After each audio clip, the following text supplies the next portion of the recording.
बिस्मिल्लाहिर्रहमानिर्रहीम। Dear students, अस्सलाम वालेकुम। बिस्मिल्लाह फिज़िक्स यूट्यूब चैनल में आप सबको खुशामदीद। आज का हमारा टॉपिक है energy stored in an inductor. Inductor के अंदर जो स्टोर होने वाली एनर्जी है उसको हमने डिस्कस करना है। इंडक्टर क्या होता है? तार को अगर लपेट दें तो उसको हम इंडक्टर कहते हैं। तो ये सोलेनाइड भी कहते हैं, उसको इंडक्टर भी कहते हैं। हमने डिफ़ाइन किया था सोलेनाइड को, a long tightly wound cylindrical coil of wire is called solenoid। तो ये सोलेनाइड भी है और ये इंडक्टर भी है।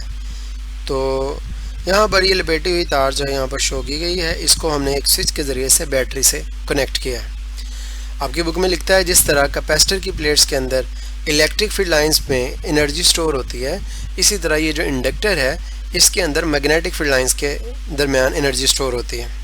हमने 12 चैप्टर के अंदर ये पढ़ा था, वोल्टेज बराबर होता है V = W/Q। अब V वोल्टेज है बैटरी का, इस बैटरी का जिसके ज़रिए से हम चार्जेस को मूव करवा रहे हैं, और W वो वर्क है जो बैटरी कर रही है चार्जेस के ऊपर, और डेल Q चार्जेस की अमाउंट है। डेल Q इधर डिवाइड हो रहा, उधर जाकर V से क्या हो जाएगा, मल्टीप्लाई हो जाएगा। तो हम कैसे लिखेंगे, W बराबर आ जाएगा, W हमारे पास आ जाएगा बराबर V × डेल Q। हम यहाँ पे डेल Q लिख देंगे। अब ये फॉर्मूला हमारे पास बन गया। आइडियल केस के अंदर जितनी वोल्टेज हम प्रोवाइड करते हैं उतनी ही इस इंडक्टर के अंदर इंड्यूस हो जाती है। तो इसलिए हम कह रहे हैं इस V को हम लिख सकते हैं, ये अप्लाइड वोल्टेज है, ये बराबर होगी EL के। सेल्फ इंडक्शन की वजह से जो EMF इंड्यूस हो रही है उसको हम EL से रिप्रेजेंट कर रहे हैं। तो हमारे पास यही फार्मूला अब इस तरह से बन जाएगा। हम इसको लिखेंगे W = W बराबर आ जाएगा, यहाँ पर V की जगह पर EL लिख देंगे, और EL और उसके साथ यहाँ पर इसके साथ मल्टीप्लाई क्या हो रहा है, डेल Q हो रहा है, तो हम इसको डेल Q से मल्टीप्लाई कर देंगे। तो ये फार्मूला उसने टेक्स्ट बुक में यहाँ पे डायरेक्ट लिखा, W = डेल Q × EL। ये इस तरह से इसको हमने लिखा है। अब EL सेल्फ इंड्यूस EMF है, जो है वो करंट के चेंज होने की वजह से होती है। हमने पढ़ा था सेल्फ इंडक्शन की वजह से पैदा होने वाली EMF को EL से रिप्रेजेंट करें। The phenomena in which by changing the current in one coil induces an EMF in itself is called self induction. ऐसा अमल जिसकी वजह से किसी कॉइल में चेंज होने वाले करंट की वजह से उसके अपने ही अंदर करंट पैदा हो जाए, EMF पैदा हो जाए, उसको हम सेल्फ इंडक्शन कहते हैं। सेल्फ इंडक्शन की वजह से पैदा होने वाली EMF का रिलेशन पिछले टॉपिक में हम ये पढ़ चुके हैं। तो अब इस EL की जगह पर हम ये वैल्यू पुट कर देंगे। क्या वैल्यू है EL की? L डेल I/डेल T। तो हमने लिखा W वैसे ही लिख देंगे, इक्वालिटी को वैसे ही शो किया, डेल Q वैसे ही आ गया। इस EL की जगह पर L del I / del T हमने लिख दिया, L del I / del T। अब ये जो चूँकि डिनोमिनेटर है डेल T, तो ये मल्टीप्लिकेशन में डिनोमिनेटर सबका इकट्ठा ही होता है। आप इसको सबको इकट्ठा भी शो कर सकते हैं, और इस डेल्टा D को L की डिनोमिनेटर में भी शो कर सकते हैं। आप इस डेल्टा D को डेल Q के डिनोमिनेटर में भी शो कर सकते हैं। तो हमने यही किया, यहाँ पे डेल्टा D को डेल Q के डिनोमिनेटर में शो कर दिया। Del Q total amount of charge है, और delta T total time taken है। तो टोटल फ्लोइंग चार्ज और टोटल टाइम टेकन की जो रेशो है वो हमारे पास एवरेज करंट के बराबर होगी। तो इसलिए हमने इस डेल Q और डेल T को क्या कह दिया, ये एवरेज करंट है। अब एवरेज करंट बराबर किसके होता है? एवरेज करंट बराबर होता है initial current plus final current divided by 2 के। जब ये स्विच ओपन था, यहाँ पर कुछ भी नहीं था, ये स्विच ओपन था, तो उस वक्त करंट की वैल्यू कितनी थी? उस वक्त करंट की वैल्यू 0 थी। तो इसलिए हम यहाँ पर लिखेंगे I जो इनिशियल है वो हमारे पास शुरू में 0 था। इनिशियल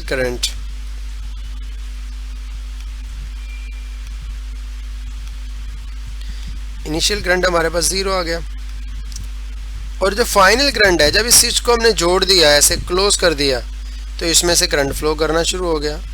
जब करंट फ्लो करना शुरू हो गया तो उस करंट का उसकी फाइनल वैल्यू जो है IF, इसको हम लिखेंगे IF = I। फाइनल करंट को टेक्स्ट बुक में I से रिप्रेजेंट किया, तो हमने भी इसे इधर I लिख दिया। तो एवरेज का फॉर्मूला क्या है? एवरेज का formula initial current plus final current divided by 2। जिस तरह आप initial velocity plus final velocity divided by 2 करते थे, इसी तरह यहाँ पर एवरेज करंट हमने फाइंड कर लिया। और ये जो डेल आई है, ये वाला डेल आई, ये चेंज इन करंट को रिप्रेजेंट कर रहा है। तो इस डेल आई की जगह पर हम लिख सकते हैं del I equals to final current minus initial current. तो फाइनल करंट कितना था? फाइनल करंट आई था और इनिशियल करंट कितना था? 0। तो आई में से 0 को माइनस कर दिया, final current I minus initial current 0, I minus 0। तो डेल आई की वैल्यू आई आ गई। अब इस फॉर्मूले में इक्वेशन नंबर 15.14 में हमने इस del Q over del T यानी एवरेज करंट की जगह पर 1/2 आई लिख दिया। ये लिखा 1/2 आई ब्रैकेट्स के अंदर। इसके साथ ये एल था, इंडक्टेंस को रिप्रेजेंट कर रहा है, वैसे लिख दिया। और इस डेल आई की जगह पर उसकी वैल्यू लिख दी। डेल आई की वैल्यू ये हम यहाँ पर निकाल चुके हैं। क्या है डेल आई की वैल्यू? वो आई के बराबर है, तो इसलिए इस डेल आई की जगह पर हमने आई लिख दिया। आई इस आई से मल्टीप्लाई हुआ तो आई स्क्वायर हो गया, तो हमारे पास वर्क बराबर आ गया 1/2 एल आई स्क्वायर। W वो वर्क है जो बैटरी चार्जेस के ऊपर कर रही है और ये मैग्नेटिक फील्ड लाइंस के दरमियान स्टोर हो रहा है। तो ये हमने लिखा this is the work done, this work is stored as potential energy in the inductor. ये वर्क जो है स्टोर हो रहा है इंडक्टर के अंदर पोटेंशियल एनर्जी के फॉर्म में। Hence energy stored in an inductor is, इसी वर्क को हम क्या नाम दे रहे हैं? इसी वर्क को हम एनर्जी का नाम दे रहे हैं। तो इसी वर्क को हमने कहा कि ये एनर्जी बन जाएगा, इसलिए W की जगह पर हमने क्या लिख दिया? UM लिख दिया, मैग्नेटिक पोटेंशियल एनर्जी। तो वो हाफ LI स्क्वायर के बराबर आ गया। तो यहाँ पर वो यही कह रहा है कि कैपेसिटर में एनर्जी स्टोर होती थी इलेक्ट्रिक फील्ड के अंदर, और जो इंडक्टर है उसके अंदर एनर्जी स्टोर हो रही है कहाँ पर? मैग्नेटिक फील्ड लाइंस के अंदर। अच्छा, अब हमें इस इक्वेशन को मज़ीद सिंप्लीफाई करना है, तो इसके लिए हमें L इंडक्टेंस की और I इसकी वैल्यूज़ चाहिए। तो L की वैल्यू फाइंड करने के लिए हमने कहा कि हमें पता है कि मैग्नेटिक फील्ड जो इनसाइड द सोलेनॉइड है उसकी स्ट्रेंथ होती है μ0 NI। तो हमने लिख दी B is equal to μ0 NI। फिर साथ हमने ये कहा, हमने पिछले टॉपिक में ये पढ़ा था सेल्फ इंडक्शन वाले टॉपिक में, कि उससे पहले फ्लक्स में हमने ये पढ़ा था फाई इक्वल्स टू बी ए। तो हमने बी ए लिख दिया। अब इस बी की जगह पर उसकी वैल्यू लिख दी। क्या वैल्यू थी बी की? बी की वैल्यू थी μ0 NI। तो ये हमने बी की जगह पर μ0 NI लिख दिया। इसके साथ मल्टीप्लाई क्या हो रहा है? इसके साथ मल्टीप्लाई ए हो रहा है, तो हमने ए को मल्टीप्लाई कर दिया। फिर उसके साथ हमने ये कहा कि हमने इक्वेशन नंबर ये 15.11 है, ये सेल्फ इंडक्शन वाले टॉपिक में पढ़ी थी। एन फाई बराबर होता है एल आई के, तो हमने इस एन फाई की जगह पर एल आई लिख दिया। क्योंकि आई की वैल्यू एल की वैल्यू चाहिए, तो ये आई इधर मल्टीप्लाई हो रहा है, दूसरी तरफ जाकर एन फाई के डिवीजन में चला जाएगा, तो इधर अकेला एल रह जाएगा। तो L equals to N phi divided by I. तो फाई की जगह पर क्या लिख सकते हैं? μ0 NIA, ये लिख दिया हमने। इस फाई की जगह पर हमने लिख दिया μ0 NIA, और साथ में ये कैपिटल एन वैसे का वैसे। तो ये वाला आई जो है इस आई से कैंसिल हो गया। जब ये आई आपस में कैंसिल हो गए तो हमारे पास एल की वैल्यू आ गई capital N μ0 small N into A. तो स्मॉल एन में हमने पढ़ा था स्मॉल एन की वैल्यू बराबर होती है कैपिटल एन ओवर एल के। ये सोलेनॉइड वाले टॉपिक में पढ़ा था, capital N divided by L. अब ये स्मॉल एल डिवाइड हो रहा उधर जाकर मल्टीप्लाई हो जाएगा, तो हमारे पास ये चीज़ बन जाएगी। ये एल को अगर मल्टीप्लाई कर दें तो ये चीज़ बन जाएगी। देखें हमने शो किया यहाँ पर कि कैपिटल एन की वैल्यू आ जाएगी स्मॉल एन इंटू एल। तो अब इस कैपिटल एन की जगह पर वैल्यू पुट करते हैं। ये एल वैसे ही लिखा, इक्वालिटी को वैसे ही शो किया, इक्वालिटी को वैसे ही शो किया। इस कैपिटल एन की जगह पर स्मॉल एन इंटू एल लिख दिया, स्मॉल एन इंटू एल, और उसके साथ फिर ये μ0 NA वैसे के वैसे गया μ0 NA। अब ये स्मॉल एन से मल्टीप्लाई हुआ तो उसका स्क्वायर बन गया, तो μ0 स्मॉल एन स्क्वायर AL। ये हमारे पास फार्मूला आ गया इंडक्टेंस का, सेल्फ इंडक्टेंस का। ये फार्मूला बोर्ड में कई दफ़ा MCQ बन के भी आया है, तो कई रिलेशन देता है, तो उसमें आपने ये जहन में रखना है कि सेल्फ इंडक्टेंस जो है वो बराबर है μ0 N स्क्वायर AL के। अब ये जो अगर आप इधर चलें तो हम फाइंड करने निकले थे, हमें यहाँ पर वैल्यूज़ चाहिए थी किसकी? L और I की वैल्यूज़ चाहिए थी। लास्ट जो स्टेप्स हैं उनके अंदर हमने कहा था हमें एल और आई की वैल्यू चाहिए। एल की वैल्यू हम निकाल चुके हैं, mu naught N square L, और आई की वैल्यू हम दोबारा फाइंड करेंगे। सोलेनॉइड वाला फार्मूला लगाएंगे मैग्नेटिक फील्ड का, बहुत आसान है। देखें, आपने ये पढ़ा था, ये कैपिटल एल की वैल्यू हमने वहाँ पर लिख दी। तो फार्मूला था mu U M equals to half और साथ में एल आई स्क्वायर था। एल की जगह पर तो ये वैल्यू लिख दी हमने सारी वैसी, आई स्क्वायर वैसे आ गया। तो बी का फार्मूला था म्यू नॉट एन आई के। अब इसमें आई फाइंड करना है, तो आई को इधर रहने दें, म्यू नॉट और एन इधर मल्टीप्लाई हो रहे हैं, दूसरी साइड पे जाके डिवाइड हो जाएंगे। तो B over mu naught N equals to I. अब आई की वैल्यू भी आ गई। आई की वैल्यू आप इस जगह पर पुट करें, तो ये हमारे पास हाफ आ गया, mu naught N square L आ गया, और इस आई की जगह पर हम क्या लिखेंगे, B over mu naught N. तो B over mu naught N लिख दिया। ऊपर इसका स्क्वायर था, वो हमने स्क्वायर लिख दिया। स्क्वायर अप्लाई करें तो ये हमारे पास आ जाएगा यहाँ पर 1/2, बल्कि इसको हम यहाँ पर ही थोड़ा चेंज करके लिख देते हैं, ये हमारे पास ऐसे आ जाएगा।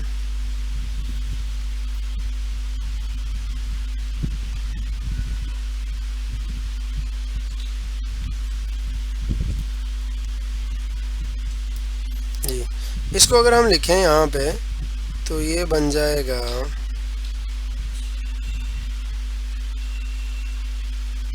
जी। जब स्क्वायर अप्लाई किया, स्क्वायर के अप्लाई करने पे हमारे पास इधर ये चीज़ बन जाएगी।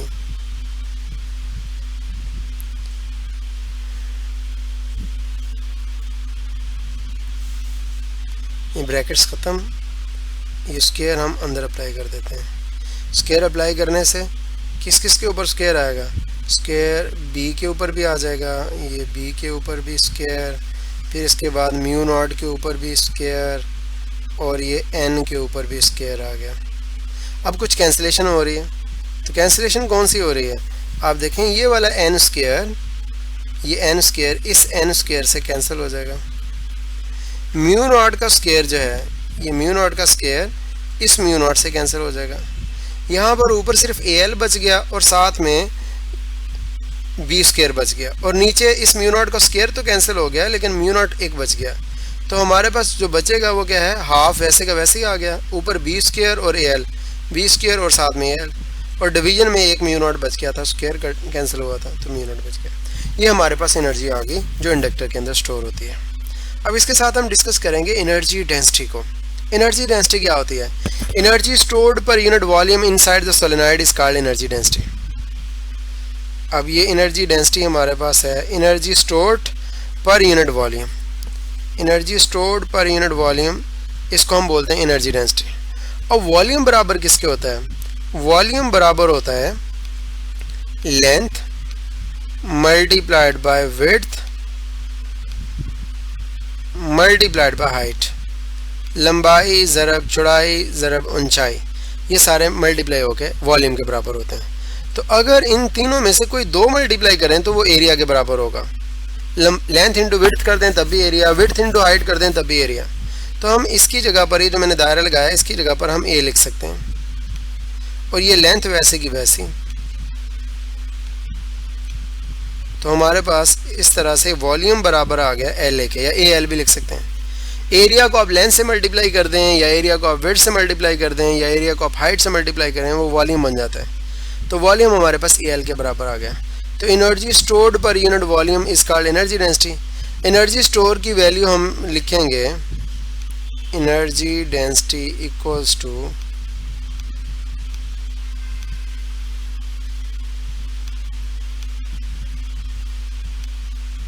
Energy density is equal to, energy store को हम ऊपर लिखते हैं यूएम, और वॉल्यूम एएल को हम नीचे लिखते हैं।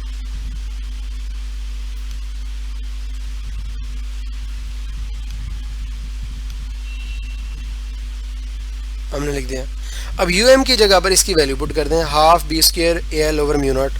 तो हमने लिखा ये, इसकी जगह पर इसकी वैल्यू लिख दी, ये वैल्यू लिखते हैं यहाँ पर। तो ये सारी वैल्यू हमारे पास यूएम की वैल्यू आ जाएगी।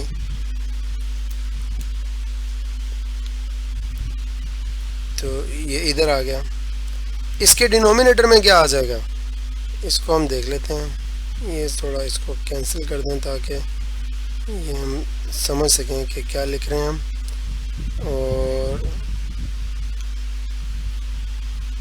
जी अब ये हमारे पास एनर्जी डेंसिटी आ जाएगा। गो के एनर्जी डेंसिटी को बुक ने यूएम से ही रिप्रेजेंट किया है, हम यूएम प्राइम से मेंशन कर लेंगे या जस्ट ई डॉट डी लिख देते हैं। चलें, ई डॉट डी ये एनर्जी डेंसिटी को रिप्रेजेंट कर रहा है। एनर्जी डेंसिटी बराबर होती है एनर्जी स्टोर्ड, उसकी वैल्यू तो ये आगे ऊपर, पर यूनिट वॉल्यूम, ओवर में हम यहाँ पर लिख देते हैं वॉल्यूम। एनर्जी स्टोर्ड की वैल्यू हमारे पास, सॉरी ये थी, ये एनर्जी स्टोर्ड की वैल्यू है, इसके ओवर में हम वॉल्यूम लिख देते हैं। जब हम इसके ओवर में वॉल्यूम लिखेंगे, इसके साथ ये एनर्जी स्टोर्ड के साथ देखें ये फार्मूला है हमारे पास, ये दोबारा लिख लेते हैं। ये एनर्जी स्टोर्ड का फार्मूला हमारे पास आया था, कंट्रोल सी और वी, जी ये एनर्जी स्टोर का फार्मूला आ गया। Energy store divided by volume, तो वॉल्यूम किसके बराबर है, लेंथ इनटू एरिया के। तो इसकी डिनोमिनेटर के अंदर हम यहाँ पे लिख देंगे, यहाँ पे AL लिख देंगे, एरिया मल्टीप्लाइड बाय लेंथ। अब AL से क्या हो जाएगा, कैंसिल हो जाएगा। तो यहाँ पे हम लिखते हैं ये वाला AL इस AL से क्या हो गया, कैंसिल हो गया। एनर्जी डेंसिटी का फार्मूला आ गया half B square over 2 mu naught. तो half B square over mu naught या 1/2 B square over mu naught आप कह लें। तो ये हमारे पास फार्मूला आ गया। एनर्जी डेंसिटी का यूनिट क्या होगा, देखें energy stored per unit volume है, तो एनर्जी की जगह पर यूनिट आ जाएगा जाउल, और ओवर वॉल्यूम की जगह पर यूनिट क्या आ जाएगा, मीटर क्यूब। तो ये हमारे पास इसका यूनिट है joule per metre cube. Dimensions of energy density are similar to dimensions of pressure, dimensions of kinetic energy per unit volume, potential energy per unit volume and constant of Bernoulli's equation। तो Bernoulli's equation का constant जो होता है आपने first year में पढ़ा था, उसका यूनिट भी ये होता है जाउल पर मीटर क्यूब, और ये बराबर होता है प्रेशर के, पास्कल के बराबर होता है। तो जो डायमेंशंस प्रेशर की होती हैं एनर्जी डेंसिटी की भी वही होंगी, और उसके साथ प्रेशर की भी वही, एनर्जी डेंसिटी की भी वही, काइनेटिक एनर्जी पर यूनिट वॉल्यूम की भी वही, पोटेंशियल एनर्जी पर यूनिट वॉल्यूम की भी वही। तो इन सारी क्वांटिटीज़ की डायमेंशंस यही हैं, इसी से फाइंड कर सकते हैं, सेम आएंगी। तो डायमेंशंस क्या आएंगी अगर आप फाइंड करना चाहें, तो जाउल की जगह पर आप लिख सकते हैं किलोग्राम मीटर स्क्वायर पर सेकंड स्क्वायर। तो ये बनेगा जाउल की जगह पर kg मीटर स्क्वायर पर सेकंड स्क्वायर, ये जाउल की वैल्यू है। ओवर मीटर क्यूब है, मीटर क्यूब ऐसे लिख दें।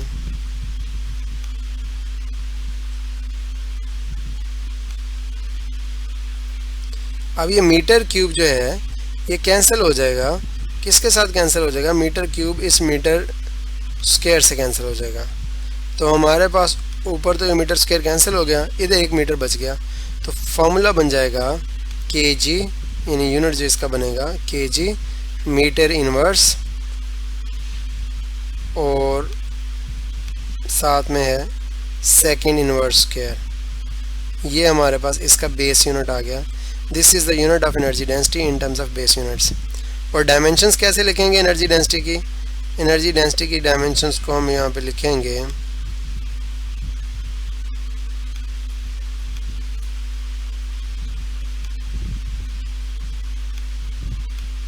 किलोग्राम मैस का यूनिट है, इसकी जगह पर कैपिटल M आ जाएगा।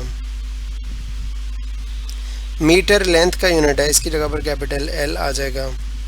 ऊपर जो पावर है -1 इन्वर्स वैसे आ जाएगी। सेकंड टाइम का यूनिट है, इसकी जगह पर कैपिटल T आ जाएगा, और ऊपर जो पावर है इन्वर्स स्क्वायर वैसे आ जाएगी। तो ये हमारे पास डायमेंशंस आ गई एनर्जी डेंसिटी की। तो आज के लिए इतना ही काफ़ी है, कल बाकी इंशाल्लाह नेक्स्ट AC जनरेटर बड़ा अहम टॉपिक है, उसका हम डिस्कस करेंगे।